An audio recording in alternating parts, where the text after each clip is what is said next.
Hello? Is this thing on? Oh, I think it is. Yeah. Hey, this is Professor Jimmy, and back by popular demand, I am here to give you a lesson on how to practice. Let's start with, first of all, the hardest thing about practicing, and that's getting everything together. See, if you have a spot already set up and you have your music stand and you have a chair set up there, and that's where all your music is and all the things you need are already there, then you're going to be good to go. So I've got my stand over here. See my stand? Isn't that beautiful? It's got a picture of Mickey Mouse on it. Don't tell the Disney people because they don't like that kind of stuff when you don't ask their permission. But it was done by a former student of Mr. Devine's named Britt. And a bunch of other students did some beautiful decorations. So I've got my Mickey Mouse stand, and now I'm going to get my instrument real quick. This is the hardest part. Just putting the instrument together and getting everything going and making sure you're ready to go. I don't know why it's the hardest part, but it is. And once you have that going, then it's much easier to get focused into practicing. Here's what you can also do. You want to focus. You want to turn off your notification. Hold on a second. My phone's vibrating. Hello? Mom, I'm trying to record a video for my students on how to practice. All right, can you call me back later? Mom, don't get mad at me. Yes, Mom, I took my vitamins. Yes, Mom, I washed my hands after I used the bathroom. All right, Mom, I'm going to talk to you later. I got to get going with this lesson here. All right. Thanks for hanging on there. That was my mom. Everyone's got to love their mom, right? But turn off the notifications on your phone because that's just going to be a distraction to you. If you're trying to play a couple of notes and then your phone rings or buzzes or vibrates or you get notifications of your 10,000 different apps that you have for Facebook notification, you're going to easily get distracted. Now, my phone is actually a big tool for me too because I have a free tuner and I have a free metronome that I've downloaded and put on my phone. Now I've got my camera. I've got like my whole life is on this phone. It just comes with me. But you want to get that tuner and metronome app if you can. I always start with some type of air exercise. And by air exercise, it usually means some type of long tone that I'm playing forte, and I'll usually set the metronome for that even. And you can do like a descending scale. Or like what I like to do is all the way to my lowest note.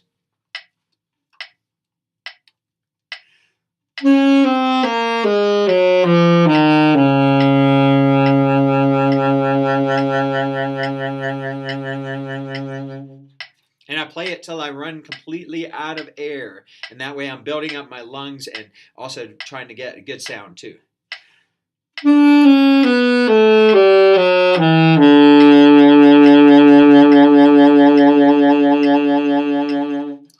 This is not the time to play wimpy or play without the proper air. You want to play loud and proud and strong and get a clear tone.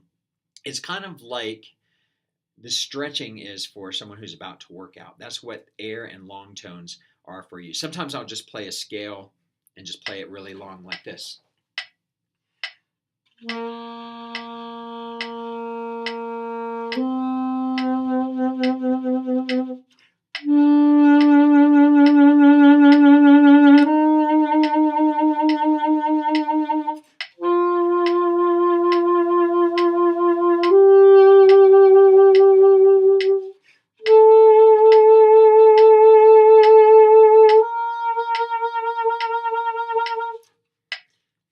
You see, you can make tone better over a long period of time only. You can't do it overnight. And so you always want to be listening for tone. You can't hear yourself in band or in orchestra when everybody else is playing, and you can't tell if you have the best possible tone. That's why individual practice time is so important. I'll also do sometimes you can, if you're a brass player, you might just play just with your mouthpiece and buzz on that. You guys have an advantage over the woodwind players because you can take that mouthpiece anywhere in the car, at the beach, when you're in the movies, when you take your girlfriend to the movies. Just bring the mouthpiece, and while they're doing the previews, you can be blowing your F. Remingtons. Your girlfriend will hate you, and so will the other people in the movie theater. But you'll become an awesome player with a great tone if you do that. Tone is lifelong. Also, I work on pitch during this time. I may put the tuner up and pull that up and look at each note, and is it in tune, is it out of tune? Because just because you get one note in tune doesn't mean that you have the whole thing in tune. One of the considerations for practicing time is that frequency of practicing is much better than the length of practice.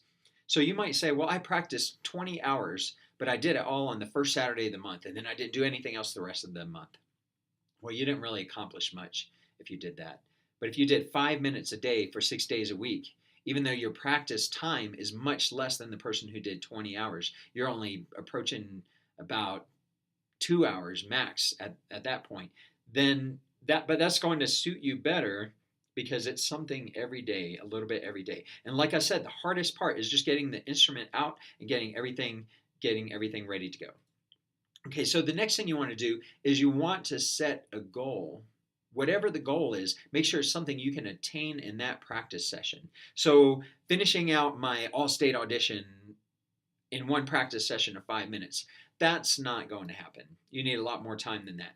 But learning measure one of my all-state audition in the 5 minutes I have to practice and being able to play the rhythm correctly at a very slow speed, then that might be a goal that is more attainable in that amount of time. And my brother, Mr. Divine, he can help you with your goals. If he gives you a playing test on a certain piece of music, or he tells you that a playing test is coming up, ding, ding, ding, ding, ding, that's your goal. So you know that that's something you have to work on. If you get a test in guitar and you failed the test, ding, ding, ding, ding, ding, you know what your goal is now. So you don't have to have any question about what your goal is. Your goal might be, I need to play my B-flat major scale. And so some of you in concert band and symphonic band have failed at this test, and now you might have passed it. But earlier you failed at this test. Mr. Vine told me all about it because you tried to do your scale like this.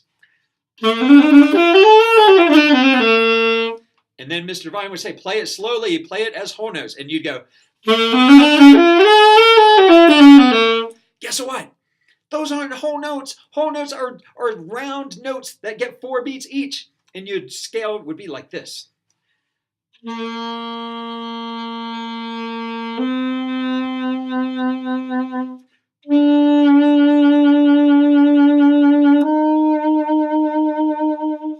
Slow is better. So if your goal is to do the B-flat major scale in your practice session, you're going to need to start it slow and then increase the speed as you get better at it. But start it off as whole notes. You might need so one of the things you want to do is you want to be able to crawl before you run.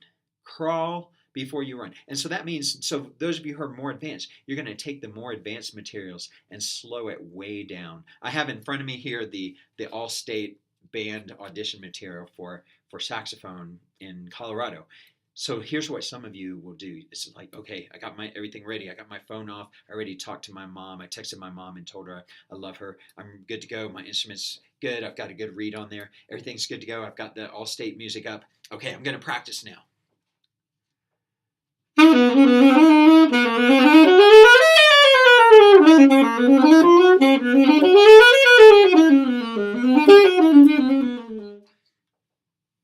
Okay, so you're laughing, but that's how some of you have practiced. Mr. Divine told me all about it.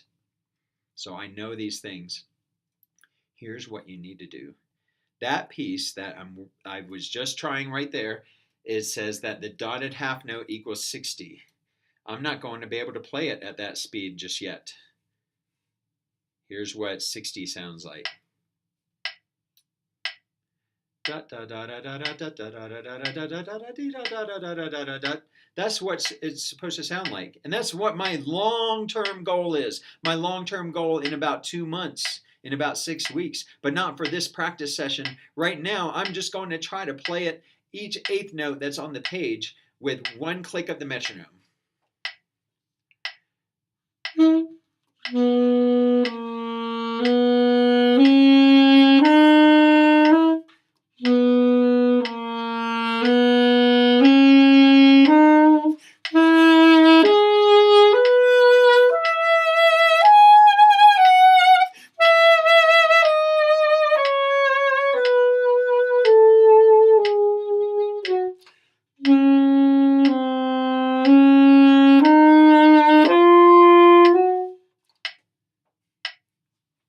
is the speed that I would start if I were working on it and I had to play this piece for an audition.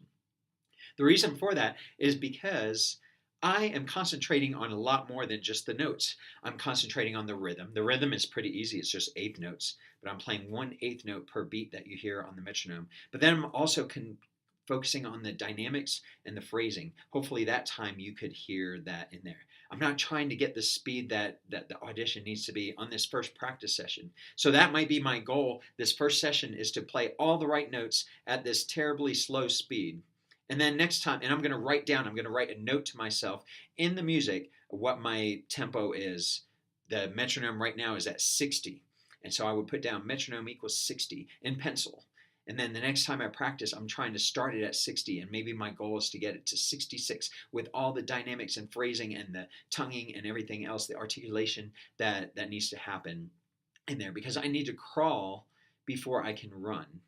And then eventually I would get it to the tempo that I want it to be at. Another thing that to consider when you're practicing is don't always start at the beginning.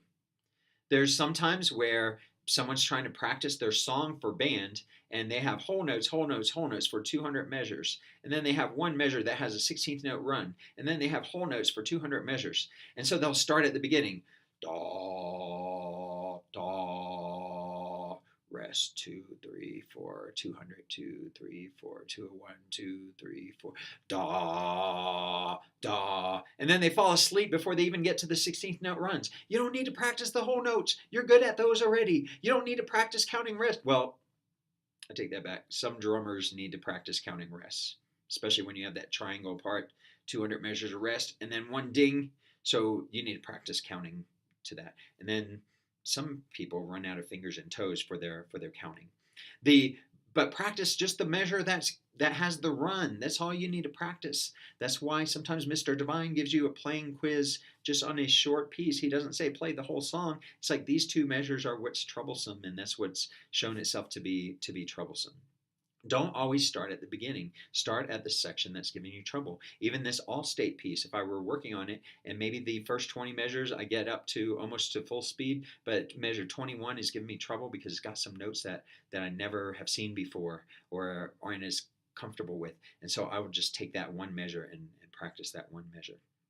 Something very important, a professor that Mr. Divine had way back when he first started taking some lessons in a college setting, the professor told him, listen twice as much as you actually practice. If you are a saxophone player, you should be listening to good saxophone players. If you're a clarinet player, listen to good listen to good saxophone players too, but listen to good clarinet players. Find someone on YouTube that plays your instrument, and then decide what you like about what they sound like and what you don't like. Find a guitar player you love on YouTube, and find a way to slow their song down and play it.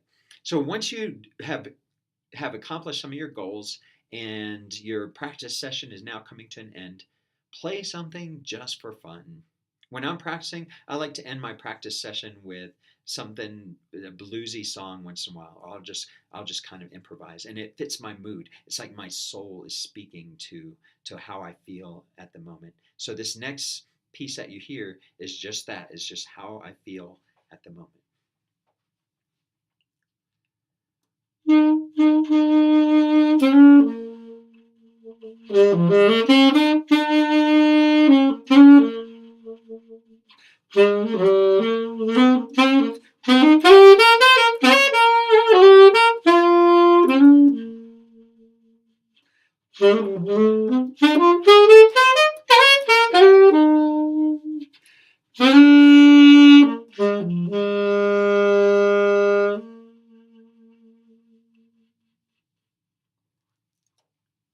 And until next time, practice hard, practice often, set some goals and accomplish some goals. And I look forward to hearing from you and hearing what Mr. Divine says about what you have accomplished.